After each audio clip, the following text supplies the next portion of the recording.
ನಾಯಕ ಜನಾಂಗಕ್ಕೆ ನ್ಯಾಯಯುತ ಮೀಸಲಾತಿಗಾಗಿ ಜೂನ್ 19ರಂದು ಚಳ್ಳಕೆರೆಯಲ್ಲಿ ಜಾಗೃತಿ ಸಮಾವೇಶ.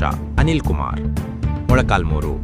ಸುಮಾರು 3 ದಶಕಗಳಿಂದ ನಾಯಕ ಜನಾಂಗಕ್ಕೆ ಸಂವಿಧಾನಬದ್ಧವಾಗಿ ದೊರಕಬೇಕಾದ ಮೀಸಲಾತಿಗಾಗಿ ನಿರಂತರ ಹೋರಾಟ ನಡೆಸುತ್ತಿದ್ದರೂ ಇದುವರೆಗೆ ನ್ಯಾಯಯುತವಾದ ಮೀಸಲಾತಿಯ ಪಾಲು ದೊರೆಯದಿರುವುದು ಅತ್ಯಂತ ಬೇಸರದ ಸಂಗತಿಯಾಗಿದೆ ಎಂದು ಬಿಜೆಪಿ ಎಸ್ಟಿ ಮೋರ್ಚಾ ರಾಜ್ಯ ಉಪಾಧ್ಯಕ್ಷ ಅನಿಲ್ ಕುಮಾರ್ ಹೇಳಿದರು.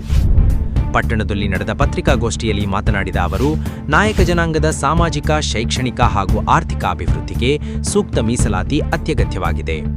ಹಲವು ವರ್ಷಗಳಿಂದ ವಿವಿಧ ಹಂತಗಳಲ್ಲಿ ಹೋರಾಟಗಳು, ಪ್ರತಿಭಟನೆಗಳು ಹಾಗೂ ಸರ್ಕಾರದ ಗಮನ ಸೆಳೆಯುವ ಪ್ರಯತ್ನಗಳನ್ನು ನಡೆಸಿದರೂ ಸಮುದಾಯಕ್ಕೆ ಸಲ್ಲಬೇಕಾದ ನ್ಯಾಯ ಇನ್ನೂ ದೊರೆತಿಲ್ಲ ಎಂದು ವಿಷಾದ ವ್ಯಕ್ತಪಡಿಸಿದರು.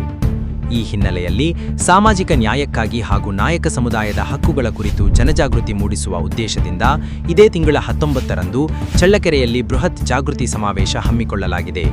ಈ ಸಮಾವೇಶದಲ್ಲಿ ತಾಲೂಕಿನ ಎಲ್ಲ ನಾಯಕ ಜನಾಂಗದ ಬಂಧುಗಳು ಹೆಚ್ಚಿನ ಸಂಖ್ಯೆಯಲ್ಲಿ ಭಾಗವಹಿಸಿ ಕಾರ್ಯಕ್ರಮವನ್ನು ಯಶಸ್ವಿಗೊಳಿಸಬೇಕು ಎಂದು ಅವರು ಮನವಿ ಮಾಡಿದರು.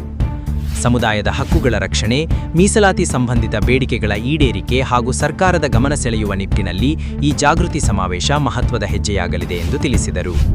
ಪತ್ರಿಕಾಗೋಷ್ಠಿಯಲ್ಲಿ ಬಿಜೆಪಿ ಮುಖಂಡರಾದ ಪಾಪೇಶ್, ಎಸ್ಟಿ ಮೋರ್ಚಾ ತಾಲೂಕು ಅಧ್ಯಕ್ಷ R Thippeswamy, KB Mahesh, NP Prabhakar, Ramesh Dalavayi, Papalayya, B Manjanna, Basavaraj, Darshan, Ramanjaneya, Suresh ಸೇರಿದಂತೆ ಹಲವರು ಉಪಸ್ಥಿತರಿದ್ದರು.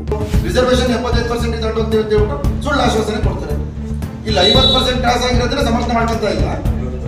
75% ಕೊಡ್ತೀವಿ ನಾವು ರಿಸರ್ವೇಶನ್ ಅಂತ ಹೇಳ್ಬಿಟ್ಟು ಸುಮ್ಮನೆ ಜನ ಮಿಸ್ಲೀಡ್ ಕೆಲಸ ಮಾಡ್ತಾರೆ.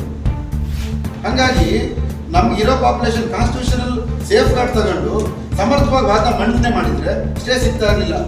ಇವ್ರಿಗೆ ಬದ್ಧತೆ ಇಲ್ಲ ಎಸ್ಟಿಗಳು ರಿಸರ್ವೇಶನ್ ಕೊಡಬೇಕು ಅಂತ ಹೇಳ್ಬಿಟ್ಟು. ಯಾಕಂದ್ರೆ 30 ವರ್ಷದಿಂದ ನಾವು ಹೋರಾಟ ಮಾಡ್ಕೊ ಬರ್ತಾ ಇದ್ವು. 30 ವರ್ಷದಿಂದ ವರ್ಷದಲ್ಲಿ ಬದ್ಧತೆ ಹೇಗೆ ಆಗಿ ಹೆಂಗ್ ಬಂದ್ಬಿಡ್ತದೆ ಹೇಳಿ ಅವ್ರಿಗೆ. ನಾವು ಮಾಡಿದ್ದನ್ನ ಉಳಿಸ್ತಿಲ್ಲ. ಈಗ ಅದನ್ನ ಅವ್ರ ಗಮನಕ್ಕೆ ತರಲಿಕ್ಕೆ ಸುಮ್ಮನೆ ಬಿಜೆಪಿ ಮಿಸ್ಲೀಡ್ ಮಾಡೋಕ್ಕೆ ಶೆಡ್ಯೂಲ್ 9 ಸೇರಿಸ್ತಿಲ್ಲ. ಶೆಡ್ಯೂಲ್ 9 ಸೇರಿಸೋ ಅವಶ್ಯಕತೆ ಇಲ್ಲ. ಏನಂದ್ರೆ ಕಾನೂನಾತ್ಮಕವಾಗಿ ಸೇಫ್ ಗಾರ್ಡ್ ಅಷ್ಟೇ, ಒಂದು ಗಾರ್ಡ್ ಇದ್ದಂಗೆ. ಅದು schedule 9 it applies to only national securities, border areas, ತುರ್ತು ಪರಿಸ್ಥಿತಿ ಇಂಥವು ಸಂಬಂಧಪಟ್ಟಾಗೆ 2004ರಿಂದ 25ರವರೆಗೂ ಯಾವುದೇ ರಿಸರ್ವೇಶನ್ ಜಾಸ್ತಿ ಮಾಡಿರುವಂಥ ರಾಜ್ಯಗಳಲ್ಲಿ ಯಾವುದನ್ನು ಶೆಡ್ಯೂಲ್ 9 ಸೇರಿಸಿಲ್ಲ.